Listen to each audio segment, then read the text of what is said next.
नमस्कार बालमित्रांनो. आज आपण अभ्यास करणार आहोत इयत्ता 7वी विषय मराठी पाठ 16 चोडीवाला. चोडीवाला या पाठाच्या लेखिका जयश्री मधुकर रुईकर यांचा जन्म इसवी सन 1939 मध्ये झाला. तसेच जय पराजय, वेदनेला फुले आले या कादंबऱ्या, मृगजळ, अंतर्मन हे कथासंग्रह, स्वप्नातील विहोर ही बाल कादंबरी इत्यादी त्यांचे साहित्य प्रकाशित झाले होते. अंतर्मन या कथासंग्रहातील ही कथा आहे. महारोगी स्त्रियांच्या सेवेसाठी तळमळणाऱ्या बांगडीवाल्याचे हे हृदय शब्दचित्र आहे. अब्बाजान, आज मत जाओ ना तपोवन को. क्यों बेटे? जाने दे अनवर. काही बोलून फायदा आहे का? आजचा दिवस म्हणजे तर त्यांच्यासाठी पर्वणीच. एवढं काय आहे त्या तपोवनात कोण जाणे. अब्दुलची बायको शन्नू नाराजीच्या सुरात आपल्या मुलाची समजूत काढत म्हणाले. मी लवकर येईन बेटा. हे आपल्या वडिलांचे बोलणे ऐकून अनवर खेळायला निघून गेला. अब्दुल कानाला मफलर गुंढाळत होता. तोच शन्नूच्या शब्दांना पुन्हा धार चढली. आज संक्रांत, त्यात मंगळवार. कितीतरी बायका बांगड्या भरायला आणि देवीच्या दर्शनाला येतील आणि आपलं दुकान बंद. रघुभैयाचा धंदा तेजीत चालणार आज. आणि उद्या लगेच नवीन वस्तू येईल रघुभैयाच्या घरात. आणि तुम्ही जाऊन बसा त्या तपोवनात, त्या बोट झडलेल्या हातात बांगड्या भरत. शन्नू, चुप बैठ अभी. एका हातात बांगड्यांची पेटी आणि एका हातात पिशवी घेऊन अब्दुलने पायात चपला सरकवल्या. हे बघा, रस्त्यानं कोणी भेटलं तर सांगू नका तपोवनात जातो म्हणून. धंद्यावर परिणाम होतो त्याचा, समजलं? अब्दुलने एक वार तिच्याकडे बघितले. तिच्या डोळ्यातला क्रोध त्याच्या परिचयाचा होता. पण तिच्याकडे बघून आज त्याला तिचा राग आला नाही. तर क्यू आली. अब्दुल बस स्टॉपवर आला. अनेक ठिकाणी उसवलेल्या स्वेटरमधून थंडी चांगलीच जाणवत होती. उन्हाची ऊब मिळावी म्हणून बस स्टॉपपासून थोड्या दूर उन्हात जाऊन अब्दुल बसला. थंडी थोडीशी कमी झाल्यासारखी वाटली. बस आली. बांगड्यांची पेटी आणि पिशवी सांभाळत अब्दुल बसमध्ये चढला. अगदी खिडकीजवळ बसला. पेटी अलगद उचलून त्याने आपल्या मांडीवर ठेवली. गर्दीत कुणाचा धक्का लागणार तर? लाल, हिरव्या, निळ्या, रंगीबेरंगी बांगड्यांकडे मोठ्या कौतुकाने त्याने बघितले. बस सुरू होताच थंडगार वाऱ्याचा झोत अधिकच त्रासदायक वाटू लागला. अब्दुलने मफलर कानाला घट्ट लपेटून घेतला. जिल्हाधिकारी कचेरीजवळ पाऊण बस रिकामी झाली. तपोवनाकडे कोण जातंय? कशाला? जेमतेम 5-6च उतारू राहिले बसमध्ये. तपोवनाच्या त्या गोलाकार कमानीकडे अब्दुलचे लक्ष गेले. गेल्या 6 महिन्यात केवढी फुलली आहे. तिच्यावरची वेल. मागे आलो तेव्हा जेमतेम हातभर होती. अब्दुल गेटजवळ आला आणि लहान लहान मुलींनी एकदम गलका करायला सुरुवात केली. चुडीवाला आला, चुडीवाला आला. आंब्याच्या झाडाखाली असलेल्या चौथऱ्यावर अब्दुल बसला आणि क्षणातच सारा कामधंदा सोडून स्त्रियांची गर्दी अब्दुलच्या आजूबाजूला जमली. त्या लाल रंगाच्या मला, त्या हिरव्या रंगाच्या मला. चुडीवाला, माझ्यासाठी आरसा आणला? मागच्या वेळी मी सांगितलं होतं ना? अब्दुलच्या आजूबाजूला गर्दीच गर्दी झाली आणि गोंधळ सुरू झाला. प्रत्येकीला प्रथम बांगड्या भरायच्या होत्या. अब्दुल एकेकीच्या हातात बांगड्या भरू लागला. त्यांना हव्या तशा, त्यांच्या मनपसंत. त्यांना बांगड्या भरणं म्हणजे एक दिव्यच. पण अब्दुलला ती कला साधली होती. बांगड्या भरल्यानंतरचा त्यांच्या चेहऱ्यावरचा आनंद अब्दुलला लाख मोलाचा वाटे. 2-3 तास बांगड्या भरण्याचा कार्यक्रम सुरू होता. साऱ्या तपोवनातील तो एक आनंदाचा आणि चैतन्याचा दिवस. आवाज, गडबड, गोंधळ, चेहऱ्यावरचा आनंद आणि हे सारे वातावरण निर्माण करणारा चुडीवाला अब्दुल म्हणजे तपोवनातील स्त्रियांना, मुलींना अगदी देवदूतासारखा वाटे. वर्षातून 2दा, संक्रांतीला आणि ज्येष्ठ पौर्णिमेला, चुडीवाल्याची तपोवनातील स्त्रिया आतुरतेने वाट पाहत आणि अब्दुललाही तो आनंद बघून विलक्षण समाधान लाभे. असेच काही दिवस गेले. एक दिवस रघुभैया आला. त्याच्या हाती पोस्टमनने दिलेले पत्र होते. अब्दुल मियाँ, तपोवन से चिट्ठी आई है आपको. दिखाओ दिखाओ. अरे, पण चिठ्ठी मराठीतून आहे. मग वाचून दाखव ना तूच. रघुभैयाने चिठ्ठी मोठ्याने वाचली. चिठ्ठीतला मजकूर ऐकून अब्दुल आणि शन्नू यांना खूपच आनंद झाला. तपोवनात होणाऱ्या संमेलनाच्या प्रसंगी अब्दुलचा खास सत्कार होणार होता आणि त्यासाठी पत्र पाठवून दाजीसाहेबांनी त्याला निमंत्रण दिले होते. 2 दिवसांनीच सत्कार समारंभ होता. कधीही लाभणार नाही असे सत्काराचे भाग्य त्याच्या वाट्याला आले होते. पत्र आल्यापासून तो त्याच आनंदात होता. पुन्हा पुन्हा तो स्वतःच स्वतःला विचारत होता, सत्कार करण्याएवढे मी काय केले आहे तपोवनासाठी? अब्दुल तपोवनात आला तेव्हा कार्यक्रम सुरू झाला होता. सामूहिक गायन चालू होते. अब्दुलला बघताच एक मुलगा समोर आला. चूड़ीवाले चाचा, बहुत देर कर दी. बस देर से आई इसीलिए देर हो गई बेटे. चाचा आप उधर बैठिए.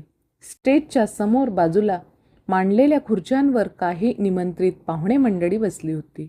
अब्दुलला त्यांच्याबरोबर बसायला संकोच वाटला.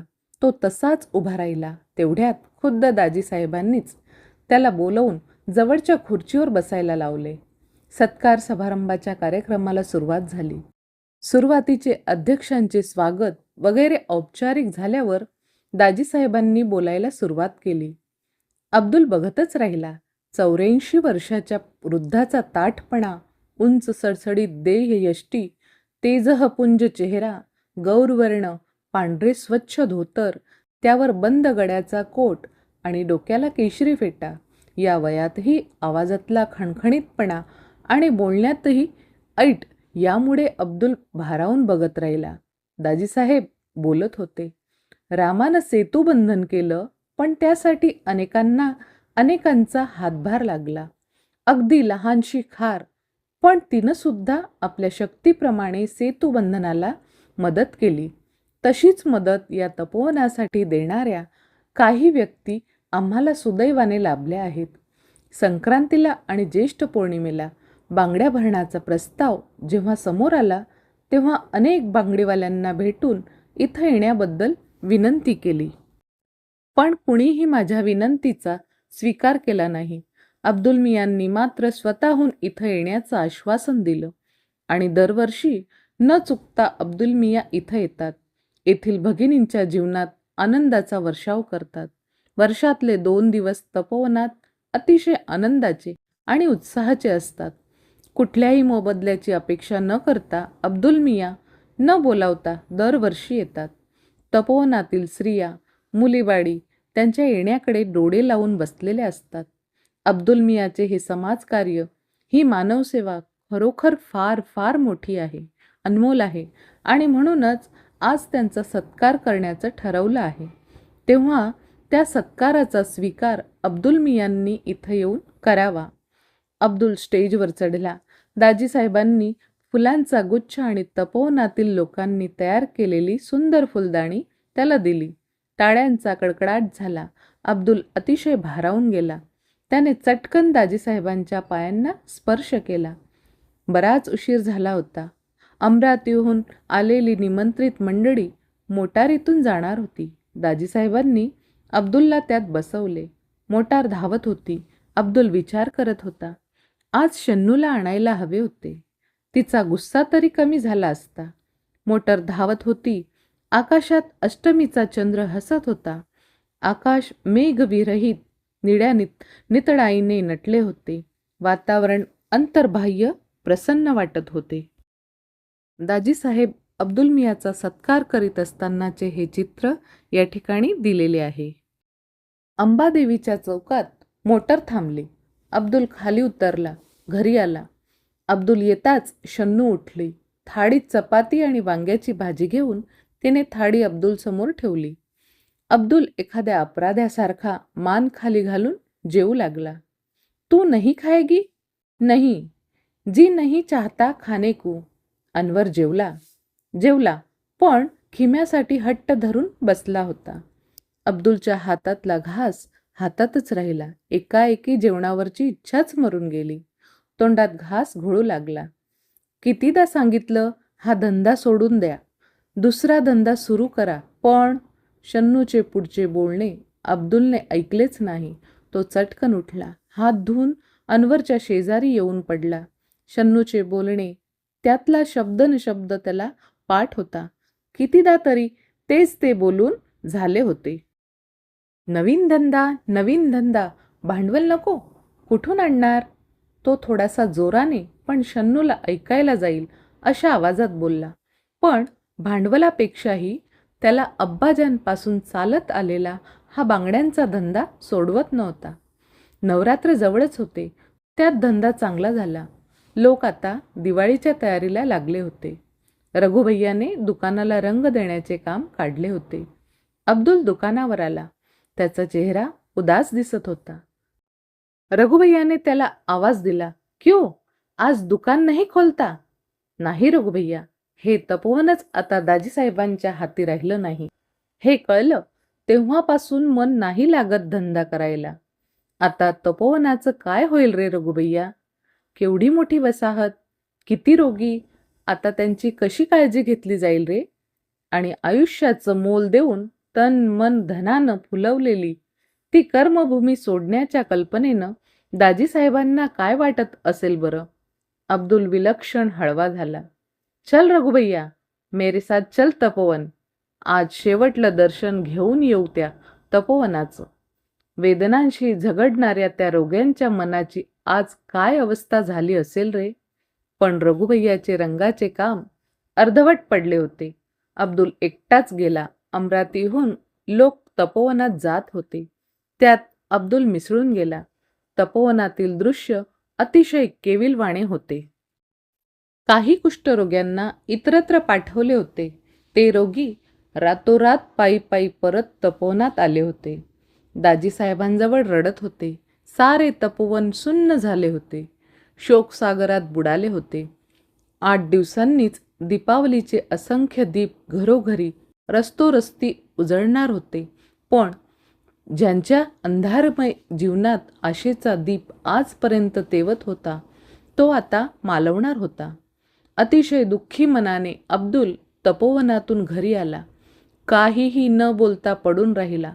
खाना नहीं, खाने का क्या? नहीं, क्यों? तब्येत ठीक नहीं का? चेहरा असा का दिसतो तुमचा? शन्नूने अब्दुलच्या कपाळाला हात लावून बघितले. अब्दुलला वाटले 4 भिंतींच्या आत स्वतः दंग असणाऱ्या हिला माझे दुःख कळलेच शक्य नाही. प्रत्येकाचे जीवन जगण्याचे मार्ग वेगवेगळे असतात, हेच खरे. रात्र वरवर चढत होती. डोक्यावर पांघरूण घेऊन अब्दुल पडून होता. डोळ्यांसमोर फिरत होते तपोवन, तिथल्या आठवणी. देवडातल्या पहारेकऱ्याने 2चे टोले दिले. शन्नू घोरत होती. अनवर गाढ झोपला होता. अब्दुल उठला. अगदी हलकेच कोपऱ्यात बांगड्यांच्या पेटीवर ठेवलेल्या पिशवीतील एक एक वस्तू बाहेर काढू लागला. पावडरचा डब्बा, रुमाल, रिबिनी, पिना, सोनेरी बांगड्या, साध्या बांगड्या, नायलॉनच्या बांगड्या. संक्रांतीला हे सारे तपोवनात नेणार होता. तिथे चुडीवाला म्हणून स्त्रिया, मुलीवाडी धावत धावत त्याच्याजवळ जमणार होत्या. काही काळ तरी सारे विसरून हसणार होत्या आणि त्यांचे हसू बघून अब्दुल मनोमन सुखावणार होता. पण आता सारे संपले होते. स्वतःसाठी सारेच जगतात, पण दुसऱ्यासाठी जगण्यातला आनंद, त्या आनंदाचे सुख वर्षातून फक्त 2दाच अब्दुल अनुभवायचा. पण आता तेही मिळणार नव्हते. एखाद्या वस्त्राचा एकाएकी रंग उडून जावा तशी त्याची जीवनेच्छा एकाएक उडून गेली. त्या साऱ्या वस्तूंकडे बघता बघता अब्दुलचे डोळे पाण्याने काठोकाठ भरून आले.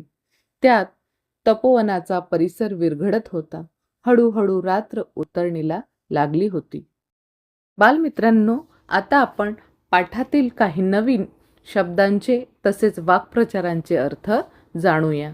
शक्रांत, संक्रांत, क्रोध, गुस्सा किंवा राग, ऊब, गरमपणा, झोत, वारा, पाऊण, 3/4 भाग, चौथरा, चौकोनी ओटा, मनपसंत, आवडणारा, विलक्षण, अलौकिक किंवा नाविन्यपूर्ण, भांडवल, व्यापारात गुंतलेला पैसा, वेदना, तीव्र दुःख किंवा यातना, कळ, गलका, गडबड, गोंधळ, कोलाहल किंवा अव्यवस्था. वाक्प्रचार: पुन्हा धार चढणे, पुन्हा लढणे, कीव येणे, दया येणे, संकोच वाटणे, लाज वाटणे, हातभार लावणे, मदत करणे, हट्ट धरणे, आग्रह करणे, उदास होणे, निराश होणे, आतुरतेने वाट पाहणे, उत्सुकतेने वाट पाहणे. बालमित्रांनो, संवादासाठी दिलेल्या या प्रश्नांची आपल्या वर्गमित्रांसोबत चर्चा करायची आहे. या प्रश्नांची उत्तरे वहीत लिहायची नाहीत. प्रश्न दुसरा. खालील विधानावरून प्रश्न तयार करा. 1. रघुभैयाचा धंदा संक्रांतीला तेजीत चालणार होता. प्रश्न: रघुभैयाचा धंदा कधी तेजीत चालणार होता? 2. अब्दुल तपोवनात बांगड्या भरायला जायचा. प्रश्न: अब्दुल तपोवनात कशासाठी जायचा? 3. अब्दुल तपोवनात संक्रांतीला आणि ज्येष्ठ पौर्णिमा या दिवशी जायचा. प्रश्न: अब्दुल तपोवनात कोणत्या दिवशी जायचा? 4. तपोवनात अब्दुल आंब्याच्या झाडाखाली चौथऱ्यावर बसला. प्रश्न: तपोवनात अब्दुल कुठे बसला? 5. तपोवनातील स्त्रियांना, मुलींना अब्दुल अगदी देवदूतासारखा वाटे. प्रश्न: तपोवनातील स्त्रियांना अब्दुल कसा वाटे? प्रश्न तिसरा. खालील वाक्य कोण कोणास बोलले ते लिहा. 1. अब्बाजान, आज मत जाओ ना तपोवन को. उत्तर: हे वाक्य अनवर अब्दुलला बोलतो. 2. तुम्ही जाऊन बसा त्या तपोवनात. हे वाक्य शन्नू अब्दुलला बोलते. 3. अब्दुल मियाँ, तपोवन से चिट्ठी आई है आपको. हे वाक्य रघुभैया अब्दुलला बोलतो. 4. चुडीवाले चाचा, बहुत देर कर दी. हे वाक्य तपोवनातील एक मुलगा अब्दुलला बोलतो. 5. नहीं जी, नहीं चाहता खाने को. हे वाक्य अब्दुल शन्नूला बोलतो. प्रश्न क्रमांक 4. खालील पात्रांचा परिचय लिहा. 1. अब्दुल. अब्दुल हा बांगड्या विकणारा माणूस होता. तो तपोवनातील महारोगी स्त्रिया व मुलींना आनंद देण्यासाठी निस्वार्थपणे बांगड्या भरायला जात असे. त्याच्या मनात सेवाभाव आणि माणुसकी होती. शन्नू. शन्नू ही अब्दुलची पत्नी होती. तिला संसाराची काळजी होती. अब्दुलने दुसरा धंदा करावा असे तिला वाटत असे. 3. अनवर. अनवर हा अब्दुलचा मुलगा होता. तो वडिलांवर प्रेम करणारा आणि निरागस मुलगा होता. रघुभैया. रघुभैया हा अब्दुलचा ओळखीचा दुकानदार होता. तो अब्दुलला मदत करणारा होता. प्रश्न क्रमांक 5. रिकाम्या जागा भरा. 1. अब्दुल कानाला मफलर गुंडाळत होता. 2. सेतूबंधनात खारीने सुद्धा शक्तीप्रमाणे मदत केली. 3. जिल्हाधिकारी कचेरीनंतर पुढचे स्थळ तपोवन होते. 4. बांगड्या भरण्याचा कार्यक्रम 2-3 तास चालला. 5. तपोवनातील स्त्रियांना, मुलींना अब्दुल देवदूतासारखा वाटे. प्रश्न क्रमांक 6. खालील वाक्य खरे की खोटे ते लिहा. 1. अब्दुल बगीचात जात असे. खोटे. 2. अब्दुल तपोवनात मिठाई देण्यासाठी जात असे. खोटे. 3. अब्दुलच्या पत्नीचे नाव शन्नू होते. खरे. 4. तपोवनात महारोगी राहत असे. खरे. 5. तपोवनात दाजीसाहेबांचा सत्कार झाला. खोटे. प्रश्न क्रमांक 7. खालील शब्द शब्दकोशाच्या क्रमाने लिहा. त्यासाठी आपण शब्द दिलेले आहेत. पाऊण, गलका, सुदैव, वेदना, कमानी, विलक्षण आणि मजकूर. बालमित्रांनो, या शब्दांना आपण शब्दकोशाच्या क्रमाने अशा रीतीने लावू शकतो. कमानी, गलका, मजकूर, पाऊण, विलक्षण, वेदना आणि सुदैव. प्रश्न क्रमांक 8. खालील वाक्प्रचारांचा अर्थ लिहून वाक्यात प्रयोग करा. 1. पुन्हा धार चढणे, पुन्हा जोर येणे. वाक्य शन्नूच्या बोलण्याला पुन्हा धार चढली. 2. हट्ट धरणे, आग्रह करणे. वाक्य अनवरने खिम्यासाठी हट्ट धरला. 3. उदास होणे, निराश होणे. वाक्य तपोवनाची अवस्था पाहून अब्दुल उदास झाला. 4. हातभार लावणे, मदत करणे. वाक्य खारीने सेतूबंधनाच्या कामात हातभार लावला. प्रश्न क्रमांक 9. विरुद्धार्थी शब्द लिहा. क्रोध, प्रेम, सदैव, कधीतरी. संकोच, मोकळेपणा. उदास, प्रसन्न. इच्छा, अनिच्छा. आतुरता, उदासीनता. अपेक्षा, उपेक्षा. प्रश्न क्रमांक 10.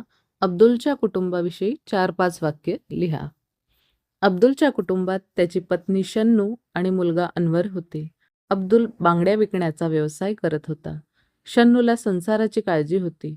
अनवरला आपल्या वडिलांवर प्रेम होते. अब्दुलचे कुटुंब साधे आणि सामान्य होते. प्रश्न क्रमांक 11. समानार्थी शब्दांच्या जोड्या लावा. 1. चौथरा यासाठी समानार्थी शब्द आहे चौकोनी ओटा. वेदना, यातना. विलक्षण, अलौकिक. क्रोध, गुस्सा. ऊब, गरमपणा. प्रश्न क्रमांक 12.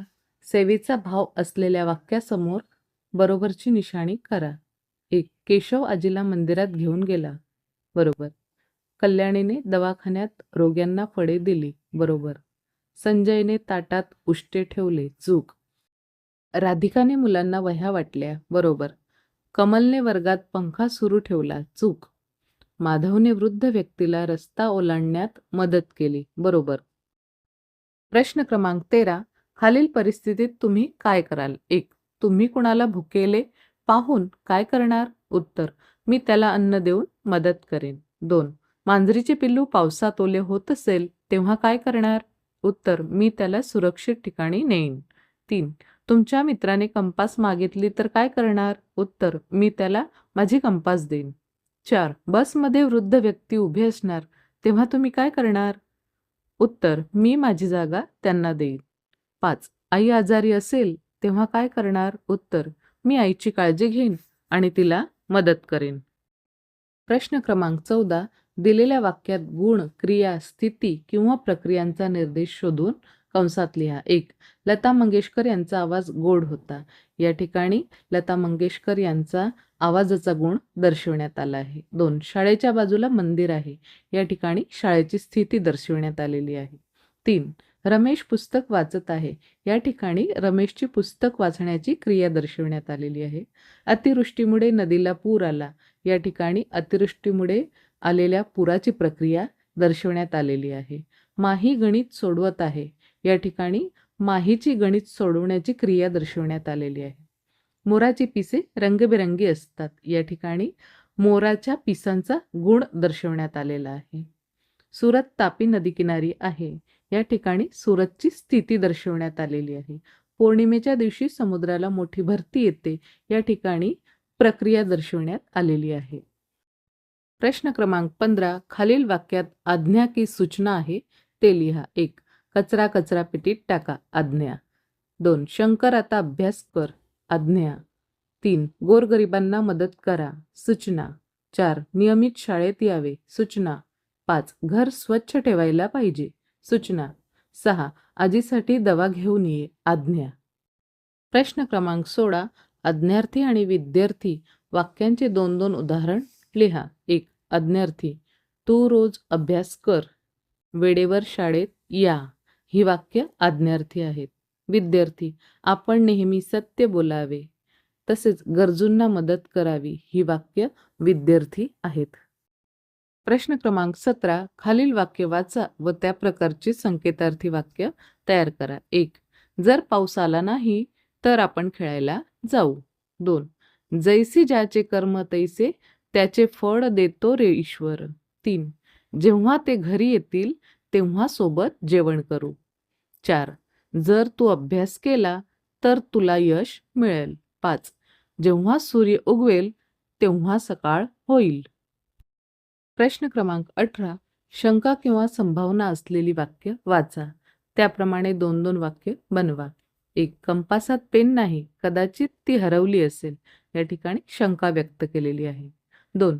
आकाशात काळे ढग गोळा झाल्यामुळे पाऊस येऊ शकतो. या ठिकाणी संभावना दर्शविलेली आहे. शंकादर्शक वाक्य. कदाचित आज शाळेला सुट्टी असेल. 2. कदाचित तो घरी गेला असेल. संभावनादर्शक वाक्य. 1. काळे ढग आहेत. पाऊस येऊ शकतो. 2. अभ्यास केला तर तो परीक्षेत यश मिळवू शकतो. प्रश्न क्रमांक 19. खालील कोष्टकात विधानार्थी वाक्य, प्रश्नार्थी वाक्य आणि उद्गारार्थी वाक्य दिलेली आहेत. ते वाचा आणि समजा. त्याप्रमाणे वाक्य लिहा. बालमित्रांनो, एखादी माहिती किंवा विधान सांगणारे वाक्य म्हणजेच विधानार्थी वाक्य. प्रश्न विचारणारे वाक्य म्हणजेच प्रश्नार्थी वाक्य. आश्चर्य, आनंद, दुःख, कौतुक इत्यादी भावना व्यक्त करणारे वाक्य म्हणजेच उद्गारार्थी वाक्य. या ठिकाणी आपण एकाच वाक्याला तीनही स्वरूपांमध्ये पाहूया. विधानार्थी वाक्य आहे, ताजमहल खूप सुंदर आहे. त्याचे प्रश्नार्थी वाक्य होईल, ताजमहल खरोखर सुंदर आहे का? त्याचे उद्गार वाक्य होईल, किती सुंदर आहे ताजमहल. तसेच विधानार्थी वाक्य आहे, सहलीत खूप मजा आली. प्रश्नार्थी होईल त्याचे, सहलीत मजा आली का? तसेच उद्गारार्थी होईल, किती मजा आली सहलीत. त्याचप्रमाणे विधानार्थी वाक्य आहे, पांढरा रंग सर्वांना आवडतो. त्याचे प्रश्नार्थी होईल, पांढरा रंग सर्वांना आवडतो का? तसेच उद्गारार्थी वाक्य होईल, वा, पांढरा रंग किती सुंदर आहे. विधान वाक्य आहे, तुझ्या भेटीने मला खूप आनंद झाला. त्याचे प्रश्नार्थ वाक्य होईल, माझ्या भेटीने तुला आनंद झाला का? तसेच उद्गारार्थी वाक्य होईल, तुझ्या भेटीने किती आनंद झाला. विधानार्थी वाक्य आहे, काल खूप गंमत झाली. त्याचे प्रश्नार्थी वाक्य होईल, काल काय गंमत झाली. तसेच उद्गारार्थी वाक्य होईल, अरे वा, काल किती गंमत झाली. प्रश्न क्रमांक 20. एका वाक्यात उत्तरे लिहा. 1. चुडीवाल्याचे नाव काय होते? उत्तर, चुडीवाल्याचे नाव अब्दुल होते. 2. अब्दुलला कशाची कला साधली होती? उत्तर, अब्दुलला बांगड्या भरण्याची कला साधली होती.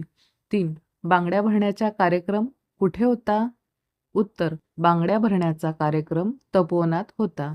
4. कोणत्या दिवशी तपोवनातील स्त्रिया अब्दुलची वाट बघत? उत्तर, संक्रांतीला आणि ज्येष्ठ पौर्णिमेला स्त्रिया अब्दुलची वाट बघत. तपोवनात कुणाचा सत्कार झाला? उत्तर, तपोवनात अब्दुलचा सत्कार झाला. प्रश्न क्रमांक 21.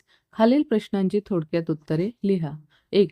शन्नूच्या डोळ्याला क्रोध पाहूनही अब्दुलला राग न येता कीव का आली? उत्तर, शन्नूच्या रागाकडे पाहूनही अब्दुलला कीव आली, कारण शन्नूला संसाराची चिंता होती आणि तिच्या मनातील त्रास त्याला समजला.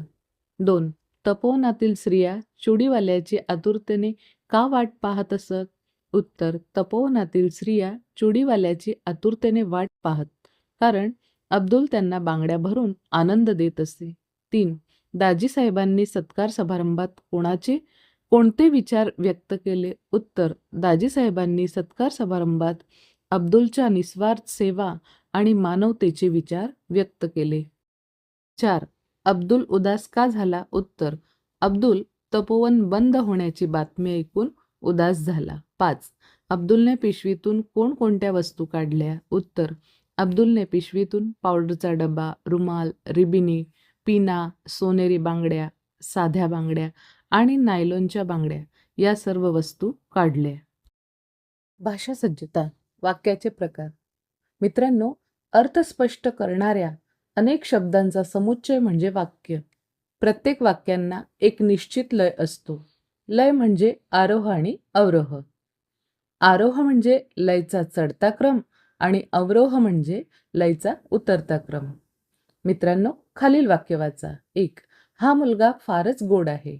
2. हा मुलगा फारच गोड आहे का? 3. किती गोड मुलगा आहे हा? वरील वाक्यात उच्चाराच्या दृष्टीने सारखे शब्द आहेत ना? पण पहा, त्या तीनही वाक्यांचा अर्थ वेगवेगळा आहे. प्रथम वाक्यात विधान आहे, दुसऱ्या वाक्यात प्रश्न आहे, तसेच तिसऱ्या वाक्यात आश्चर्याचा भाव आहे. वाक्यांचा अर्थपूर्ण उद्देश आणि लयच्या आधारे वाक्यांचे 3 प्रकार पडतात. 1. विधानार्थी वाक्य. जेव्हा एखाद्या गोष्टीविषयी विधान केले जाते त्या वाक्यास विधानार्थी वाक्य म्हणतात. त्या वाक्याच्या अंती विरामचिन्ह ठेवावे. विधानार्थी वाक्याचे 2 प्रकार आहेत, होकारार्थी वाक्य आणि नकारार्थी वाक्य. 1. 500 रुपये ही देखील मोठी रक्कम आहे. हे वाक्य होकारार्थी आहे. तसेच 500 रुपये ही काही लहान रक्कम नव्हे. हे वाक्य आहे नकारार्थी. 2. ही काही वाईट कल्पना नाही. हे वाक्य आहे नकारार्थी. तसेच ही कल्पना बऱ्यापैकी आहे. हे वाक्य होकारार्थी आहे. प्रश्नार्थी वाक्य. ज्या वाक्यातून प्रश्नाचा बोध होतो त्यांना प्रश्नार्थी वाक्य म्हणतात. त्या वाक्याच्या शेवटी प्रश्नचिन्ह ठेवावे. उदाहरणार्थ 1. राम काय करतो? 2. तू किती वाजता शाळेत जाणार? 3. उद्गारार्थी वाक्य. ज्या वाक्यात एखाद्या भावनेची तीव्रता उद्गारातून स्पष्ट होते, त्या वाक्यास उद्गारार्थी वाक्य असे म्हणतात. या वाक्यात किती, केवढा, काय, अरे रे, शाब्बास, वा इत्यादी शब्दप्रयोग असतात. वाक्याच्या शेवटी उद्गार चिन्ह दिले जाते. उदाहरणार्थ 1. काय ही बडबड? त्यानंतर उद्गार चिन्ह. 2. अरे बापरे, केवढा मोठा प्राणी हा? 4. आज्ञार्थी वाक्य. ज्या वाक्यातून आज्ञा, विनंती व इच्छा व्यक्त होते, त्यास आज्ञार्थी वाक्य म्हणतात. त्या वाक्याच्या शेवटी विरामचिन्ह ठेवावे. उदाहरणार्थ 1. मुलांनो, सकाळी शाळेत लवकर या. 2. शरद, सकाळी लवकर उठ. 5. विद्यार्थी वाक्य. वाक्यातील क्रियापदांच्या रूपावरून विधी म्हणजे कर्तव्य, इच्छा, योग्यता, शक्यता या गोष्टींचा बोध होतो. त्यास विद्यार्थी वाक्य म्हणतात. उदाहरणार्थ चांगला अभ्यास करावा. 2. हे गाणे ऐकावे ते लताच्या आवाजातच. 6. संकेतार्थी वाक्य. वाक्यातील क्रियापदाच्या रूपावरून अमुक केले तर तमुक होईल अशी अट किंवा संकेत याचा अर्थ निघत असेल तर त्यास संकेतार्थी वाक्य म्हणतात. उदाहरणार्थ 1. जर चांगला अभ्यास केला तर उत्तम यश मिळेल. 2. तू जर मला साथ दिलीस तर मी हे काम करू शकेल. पुढच्या पाठाच्या व्हिडिओसाठी पुन्हा भेटूया. धन्यवाद.